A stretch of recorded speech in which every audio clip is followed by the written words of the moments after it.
নমস্কার বন্ধুরা, মালতী কিচেনে তোমাদের সবাইকে স্বাগত।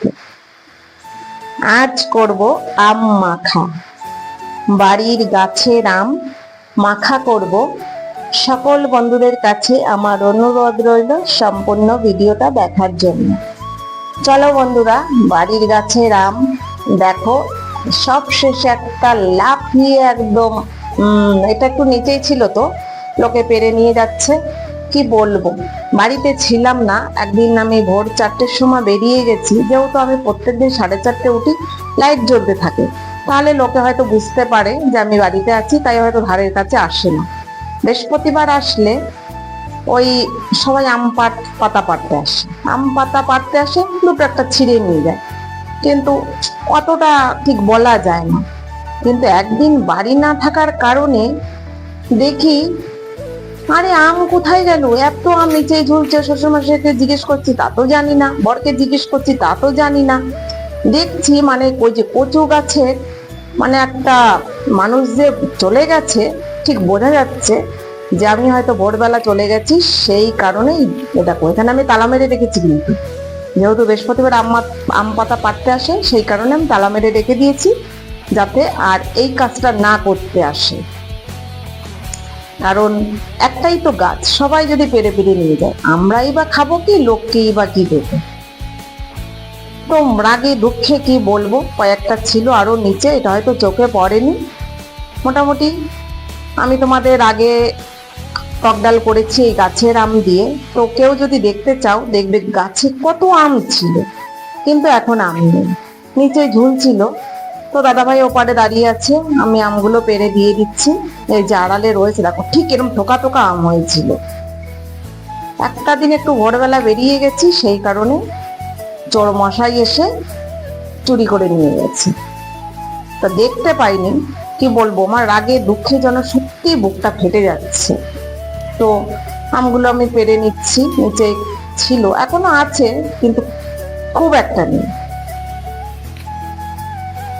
তো মোটামুটি আমি বাড়ি ছিলাম না, বাড়ির থেকে এসছি, সেই অবস্থাতে যখনই গাছের নিচে আমগুলো না দেখতে পেয়ে আমরা চলো আজকে আম মাখা করবো, কটা আম পেরে নিয়ে আসি।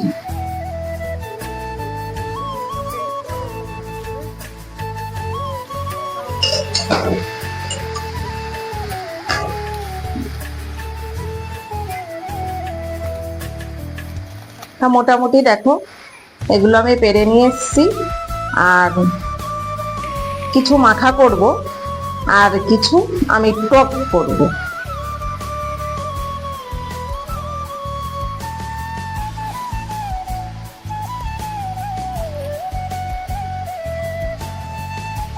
আবারও তালা মেরে রাখি, নালে হয়তো ওপরে ঝুলছে, দেখা গেলো সে কটাও হয়তো পেরে নিয়ে যাবে।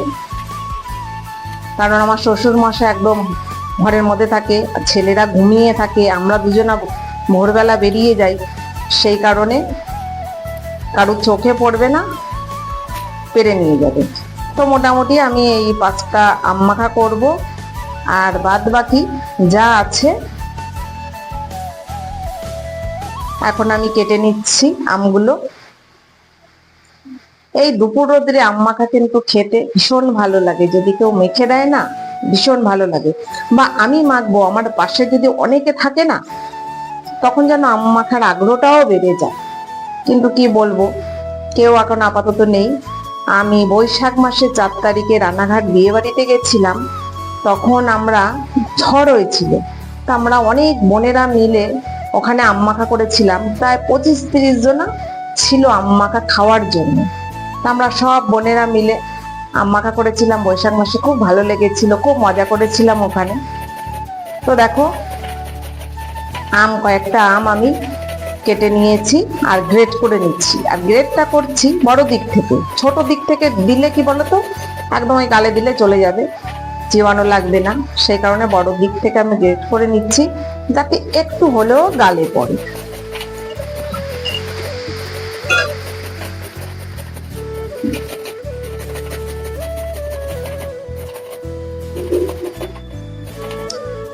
আম মাখতে গেলে না আমার মায়ের কথা মনে পড়ে। আমার মা আমাদের ছোটবেলায় এত আম মাখা করে খাওয়াতো না, তবে এই গ্রেট করে না। আমার মা দেখো, কয়েকটা লঙ্কাও আমি গ্রেট করে নিচ্ছি, আর কোচাতে যাচ্ছি না। আমার মা সেই চামচে কুড়ে করে না আম মাখা করতো, যে এত ভালো লাগতো না, কিন্তু সেসব আর পাই কোথায় বলো। এখানে আমি সর্ষে নিচ্ছি, আবারও কয়েকটা ওখানে 4টে আমি গ্রেট করেছি, আবার এখানে 4টে কাঁচা লঙ্কা দিচ্ছি। আর আম মাখাতে একটু ঝাল ঝাল খেতে ভালো লাগে।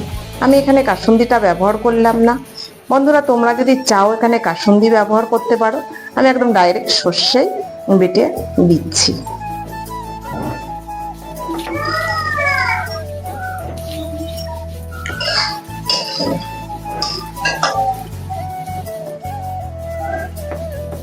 ভালো করে মিহি করে বেটে দিচ্ছি। আর সাদা সর্ষে ব্যবহার করলাম, যেহেতু সাদা সর্ষে দিলে অম্বলটা হবে না, আর কালো সর্ষেটা দিলে একদম অম্বল হতে বাধ্য। সব সময়ের জন্য আমি রান্নায় বলো যে কোনো এসে আমি সাদা সর্ষেটাই ব্যবহার করি, যেটা হলুদ সর্ষে আমরা বলে থাকি। আর এখানে আমি দেখো নুন চিনি বেশি করে চিনি দিচ্ছি, যেহেতু কাঁচা আম তো ভীষণ টক হয়। এই গাছের আম পাকলে মিষ্টি হয়, কিন্তু ভীষণ টক বলে চিনির পরিমাণটা একটু বেশি দিয়ে। দেখো এখন কিন্তু আমের পুরো শুকনো, আমি মেখে কিছুক্ষণ চাপা দিয়ে রেখে যাব, যেহেতু আমার রান্না চলছে, তোমাদের দাদাভাই ডিউটিতে যাবে, সেই কারণে আমি একটু চাপা দিয়ে রেখে যাব। বাদ বাকি পরে আবার কি লাগবে না লাগবে দেখে পরে আবার মাখবো। একটু কিছুক্ষণ চাপা দিয়ে রাখবো, শুধু একটু দেখো।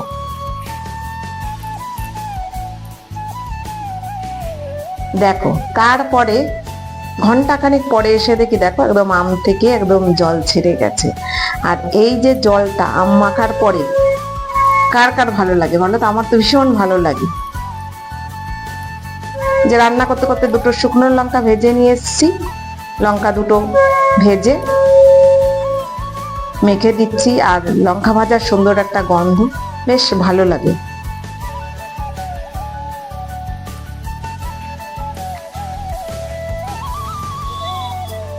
ওহ, এইভাবে চটকে চটকে আমি মাখতে মাখতেই যেন আমার কি বলবো, নিজের কথা নিজেরই বলতে হচ্ছে, যেন জিভ থেকে জল গড়িয়ে আসছে। মোটামুটি এই জলটাকে আমি রেখে দেব আমার নিজের খাওয়ার জন্য। আর দেখো একটু খেয়ে নি, তারপরে বলছি। দেখো বন্ধুরা, আম খেতে আসলে আমার বাড়িতে আসতে পারো, আম মাখা করে খাওয়াবো। ভিডিওটা ভালো লাগলে লাইক কমেন্ট শেয়ার সাবস্ক্রাইব করে দিও। দেখা হবে পরের ভিডিওতে। ভালো থাকো, সুস্থ থাকো, ধন্যবাদ।